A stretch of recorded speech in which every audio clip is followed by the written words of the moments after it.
Alors, les amis, on se retrouve pour la quatrième partie, toujours des transitions sur Premiere Pro. Surtout pour la quatrième partie, toujours des transitions sur Premiere Pro. Et je vais vous parler des plugins que j'ai pour habitude d'utiliser. Alors, le premier plugin que je vais venir ici à fenêtre, c'est le FastX. Alors, je vais venir sur fenêtre, sur le FastX.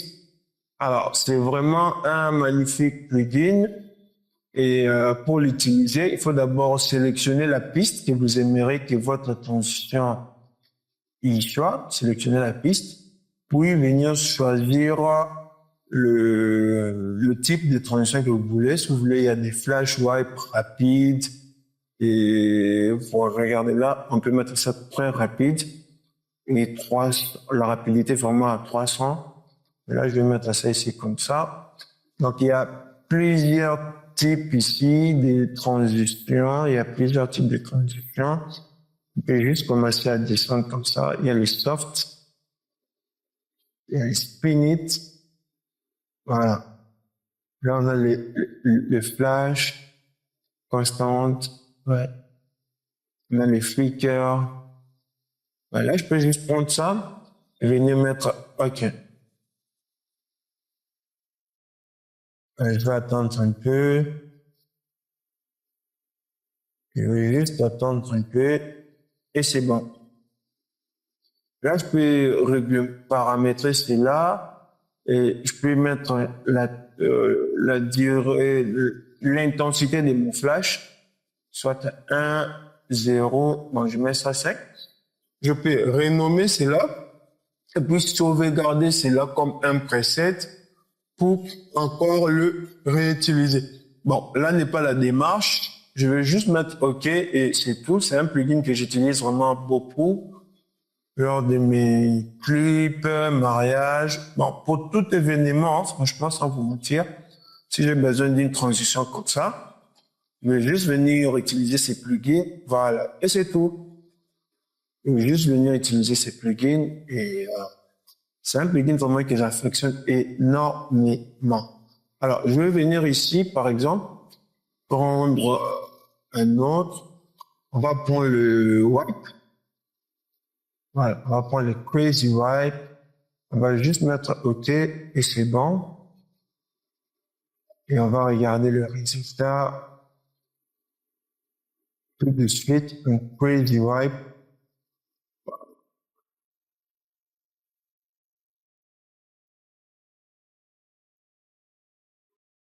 OK. On va voir le résultat du crazy wipe tout de suite. Voilà. Alors, ce qu'il faut savoir, c'est quoi, en fait? La première des choses, c'est de sélectionner la piste. Sinon, il y aura clash. Alors, je peux venir maintenant faire, voilà, c'est une double transition comme ça. Vous voyez, super, j'aime bien. Je vais réduire la taille de la lecture à 1/8 pour que nous puissions voir ça, effectivement. Voilà. C'est vraiment trop top. On peut associer plusieurs transitions comme ça rapidement et c'est très, très, très, très, très, très bien. On peut associer plusieurs transitions comme ça rapidement. Alors, les fast, celui que j'utilise particulièrement pour les textes ou bien autres, c'est-à-dire des projets beaucoup plus corporate. Si j'ai pas vraiment envie de faire des choses dope, des choses puissantes, j'aime bien les films impact. J'aime beaucoup les films impact. C'est beaucoup plus classe, c'est beaucoup plus soft. C'est vraiment beaucoup plus corporate. Alors, je vais juste sélectionner ici. Il faut d'abord sélectionner vos deux éléments où la transition va y aller. Et vous venez ici à transition. Ne venez pas effet, mais transition. Vous cliquez la transition que vous voulez utiliser. Alors, il y a ici, par exemple. Sachez aussi que vous pouvez les utiliser sur le texte, sur n'importe quel élément, vous pouvez les utiliser. Alors, on va prendre, par exemple, le slide ou le stretch ou le push, le film up. Donc, qu'est-ce qu'on peut prendre? On va prendre le stretch. Vous voyez, là, j'ai sélectionné mes éléments et là, ils vont venir. Et là, je peux paramétrer, je peux juste faire un clic ici, démarrage personnel, au centre de la coupe. Et là, si on regarde, je ferme parce qu'on va pas s'attarder sur ça. Je vous explique pour un qui est compatible pour les autres.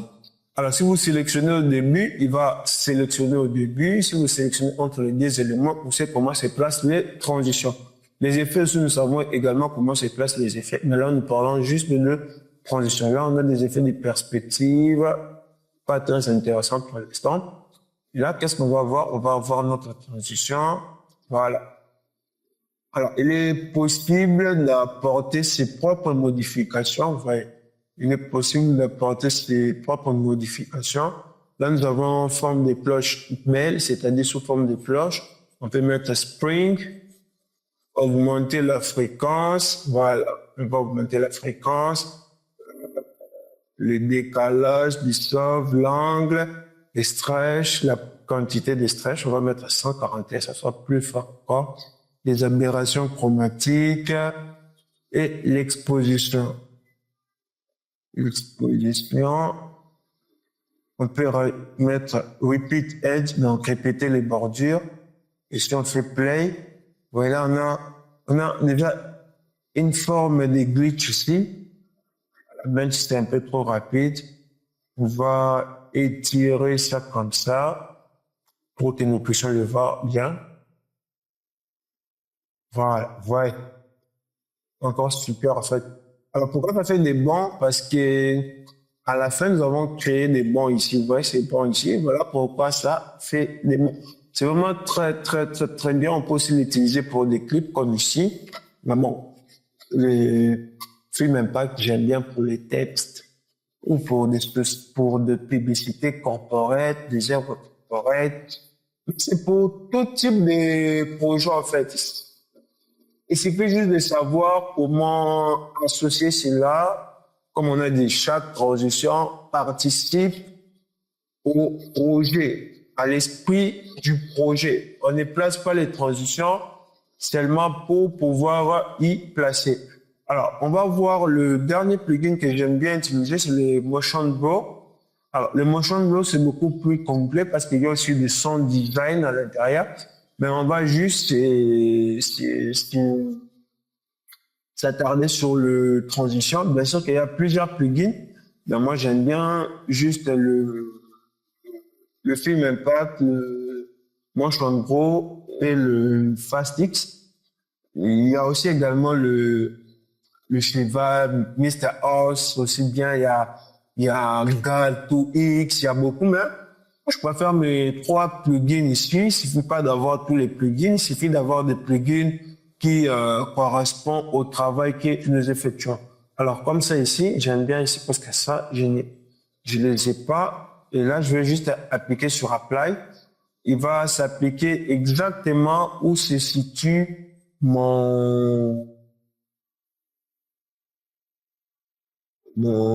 ça prend un peu du temps. Il va s'appliquer exactement où se situe ma timeline, ma tête de lecture, en fait.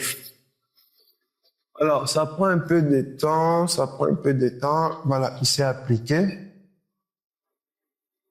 J'ai dit plusieurs fois, voilà pourquoi ça prenait autant de temps. Je dis vraiment prendre plusieurs. Et là, vous voyez, l'avantage, c'est que quoi? Il vient avec le son. Il y a d'abord un flou. Alors, on va juste faire CTRL Z pour voir d'abord. Pourquoi ça fait ça?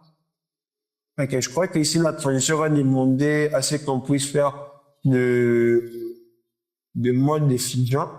Le mode de fusion, il est déjà sur écran. On peut changer, donc c'est vraiment automatique, bien pensé. Je peux mettre 1 sur différence. Non, ça passe pas. Lumière douce, voilà. La lumière douce, j'aime bien lumière vive. On va mettre douce, un peu soft. On va voir le résultat tous ensemble. Voilà. Et vraiment, ils ont déjà tout pensé. Je crois que c'est celui du bas ici qui pose problème parce qu'on n'arrive pas à voir l'autre, le mode du bas. Ok, on va faire ça. On va voir ce que ça va.